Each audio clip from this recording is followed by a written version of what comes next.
संविधानाचा 75वा अस्मरणीय प्रवासाने जगातल्या सर्वात महान आणि विशाल लोकशाहीचा प्रवास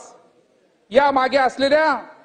आपल्या संविधान निर्मात्याचे दूरदृष्टी, आपल्या संविधान निर्मात्याचे योगदान घेऊन आपण आज आगेकूच करत आहोत। 75 वर्ष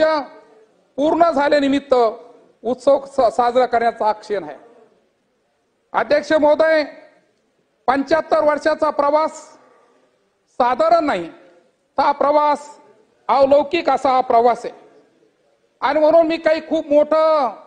या ठिकाणी भाषण करणार नाही, परंतु या निमित्ताने मी प्रामुख्याने या ठिकाणी मी सांगेल की अनेक स्वातंत्र्य सैनिकांनी बलिदान केले आणि त्यांच्या बलिदानामुळे 15 ऑगस्ट 1947 ला आपला भारत देश त्या ठिकाणी स्वतंत्र झाला। परंतु भारत स्वतंत्र जेव्हा झाला, अनेक घटक, जनता पार्टीचे प्रतोद, अनेक समाज, मीच बोलल्यावर कसं बाकी सदस्य काय करतील, यांना या ठिकाणी जगण्यासाठी काहीतरी एक नवीन त्या ठिकाणी संकल्पना आणि म्हणून या ठिकाणी भारताचं संविधान कसं असावं